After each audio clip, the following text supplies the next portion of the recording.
and welcome to the Any Art Netty cooking channel. Now this video I'm going to be showing you how I make hot cross buns. Now I will have a separate video for gluten-free hot cross buns.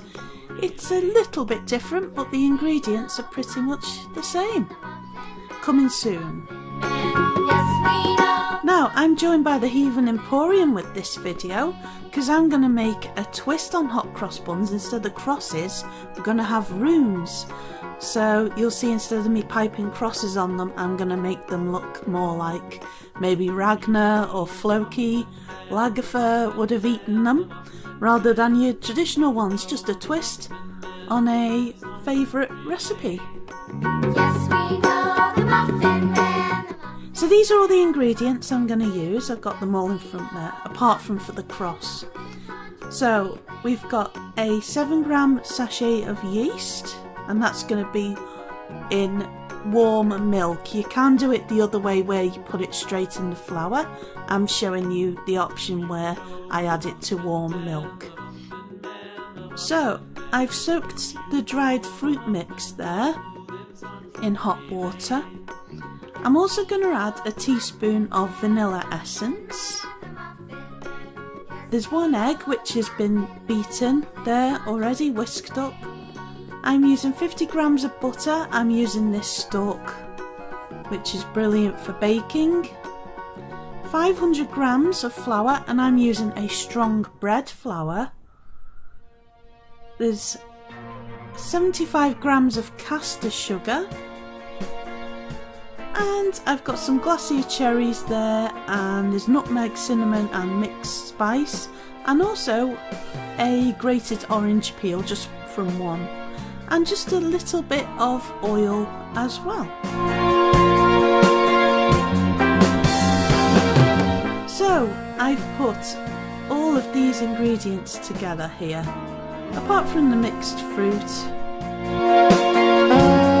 And I'm just giving it a mix. I've got the milk and the yeast, and a tablespoon of that sugar has gone into the milk as well, because the yeast likes to eat on the sugar. Now the flour and all of the spices are being mixed up there with a wooden spoon until it all comes together in one mix, and it'll all be coming away from the bowl clean. Then you'll know that you can start kneading it.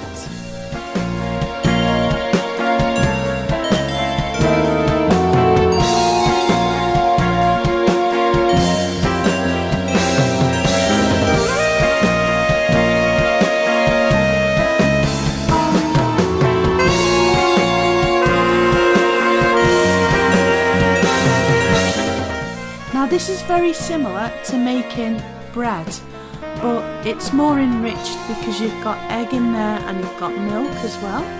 So now that that's coming away clean from the bowl, I'm going to start kneading it. First off, in the bowl it should be quite tacky, but with the flour it's a very soft mix. So once that all comes together properly, I'm going to tip it out of the bowl onto the surface. And just so you can see it as well, what's going on a bit more.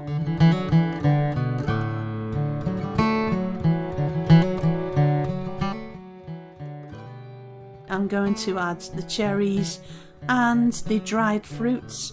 Now they have gone nice and plump because they've been soaking in hot water. And I'm just going to make sure, you can pat them dry with a towel first because they've been in water.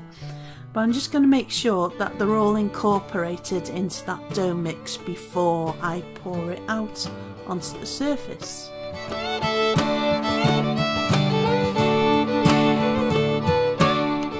Now just in case you spot anything with a brand name on in this video, it's just the angle that I was filming at. I'm not sponsored or affiliated by any brands or anything like that. So that's gone onto the surface now and it's ready to be kneaded. Now as this is a gluten recipe, it's not a gluten-free one, you need to develop those gluten strands in the dough. Now the way to tell when it's ready is you'll get your finger and press onto the dough, and if it forms back into the shape, it's ready. If there's still a little bit of a dimple in it, you need to knead it more again. So I've just added a bit more flour as it is gone very tacky. Now the reason why that happened was I didn't dry off the fruit with a paper towel, so do make sure that you do that. Now just in case you're interested, the pinny I'm wearing, apron, whatever you want to call it, I made on my art and crafting channel.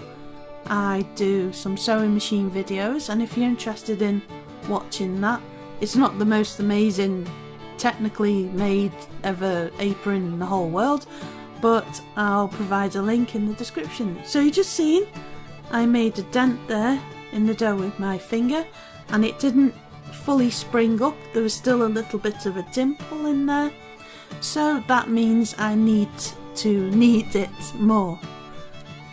So I'm just going to do that again for maybe about 5 moments. It should take you about 20 minutes altogether. That maybe not that much actually.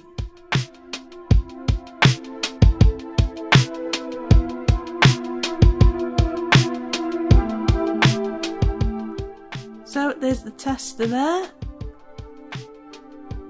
and once that springs back completely into shape, you know that you don't have to do any more kneading. It's as simple as that. There's nothing too much technical about it at all.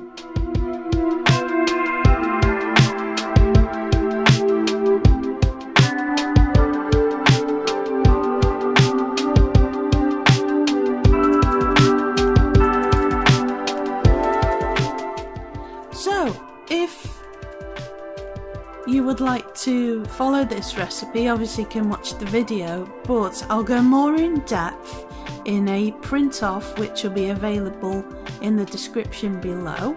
I do have a Facebook group called Any Art Netty Cooking, not to be confused with the Any Art Netty other things you can find, because there's Any Art Netty Downloads, which is for different things that you can download my channel, colouring pages and things like that. But I've dedicated a page or a group, I'm not sure now, Riz. I'm technically minded with things like that, but a group or a page, I'm not sure. I'll provide it in the description below, which is specifically for the cooking channel. So hopefully, to avoid confusion, that will help there. Now, unfortunately, I've had to stop selling online with my knitting and crafting. I have actually got a page on Facebook dedicated to that, which is the Any Art Netty shop. Now, so shameless plugs here and all that, but I'm just talking about the current things which have happened. I just found it a bit too much, and all sorts of different things which come into it selling online. I know that the right people will come to the group on Facebook who know that they're kind of one-offs and things like that. So just to let people know, if you're watching, that it's not on Etsy or Amazon anymore, it's just on a little page on Facebook. What else about this?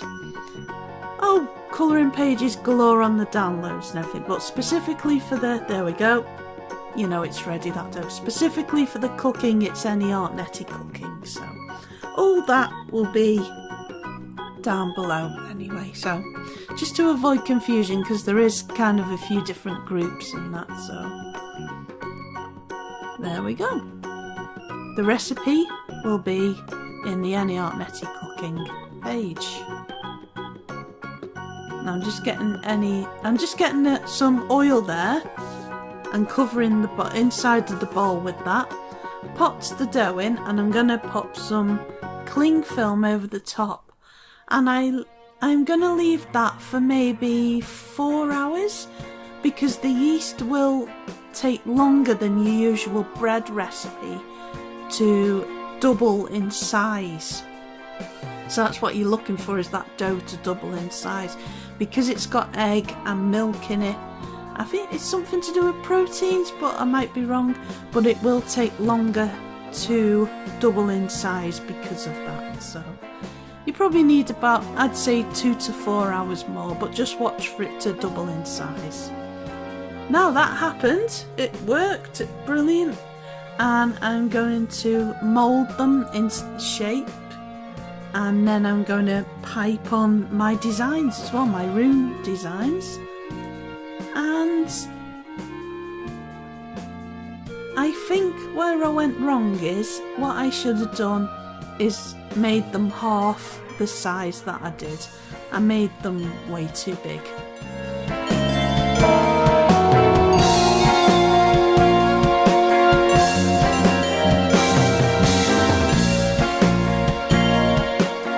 So I'm going to pop that piece of cling film aside, and you'll need to let them rise again for an hour before you bake them. So that's the dough.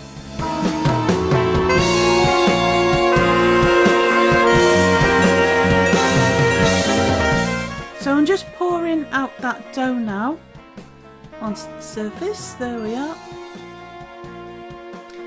Now, I found that this was the best method with one of these utensils, cooking utensils. And at first, I think that was about the right size, but I decided to cut off more and add it.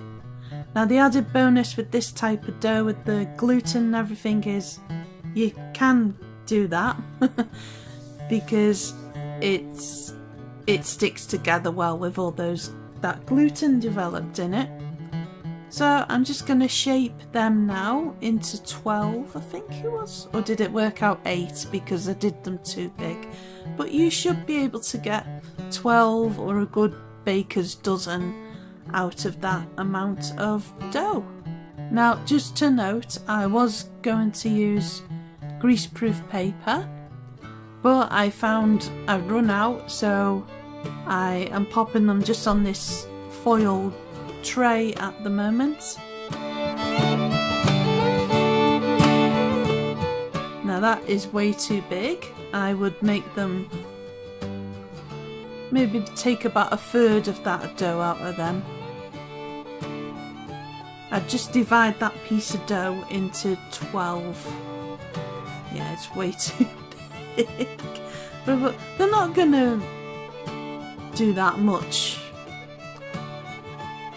in the way of growing any bigger, but they did. Then you'll see they did.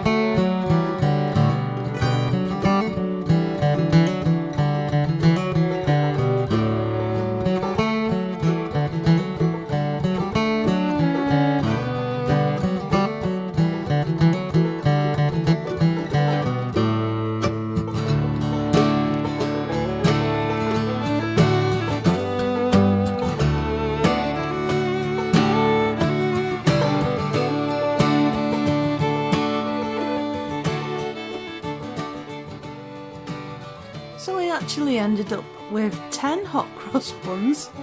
They're very... oh, well, I decided to do that one again. But,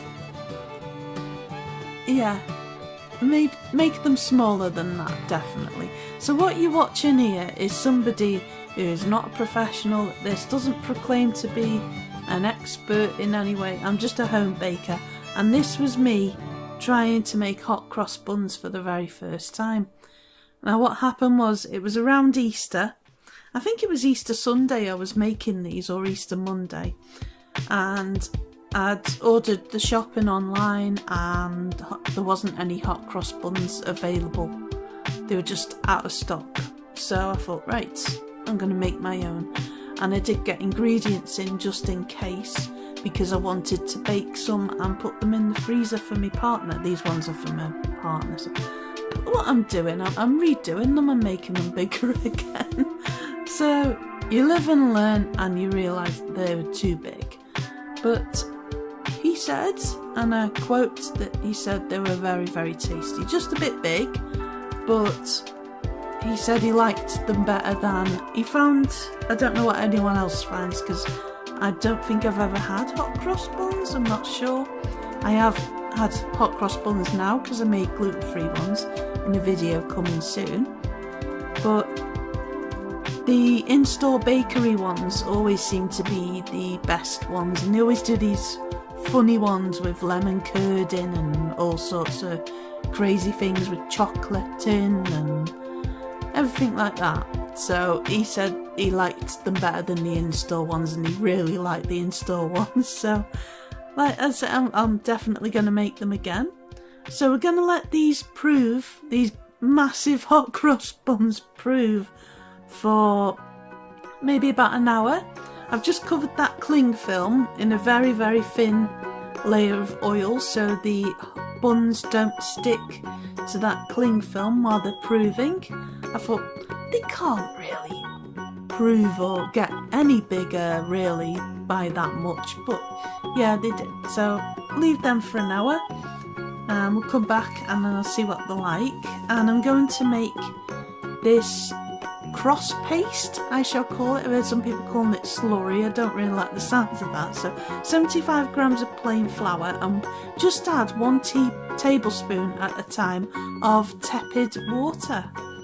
And just, very gradually add it so you can keep your eye on how it mixes up. Now, I've done the gluten-free one since, and it wasn't as nice a paste to work with as this was. So that's one big difference I noted between the gluten-free and, shall we say, the normal hot cross buns. But I'm just mixing up that now. My deepest apologies about being left-handed and my hand is in the way there of mixing them. But ever so gradually I'm just adding water to that mix. Just making sure it all mixes together. Now I have got actually an attachment to put the camera on a band around my head, so I should have used that really, and I will use it another time because I've actually found it now. I had a bit of tidy around the house, and like that tidy you can't find anything, but there we go, it's coming together, that mix there. And I'm going to pipe on the designs there. So I've got a bag ready there, a piping bag on a bottle, and just going to get that to go. You can see all the gluten strands there, it's all sticking together well. So unfortunately that doesn't happen with gluten-free cooking. You'll see in the video coming up very soon. Now I'm just going to make sure all of that mixture goes down to the nozzle. I like that word, nozzle. There. And I'm going to pipe on these different room designs.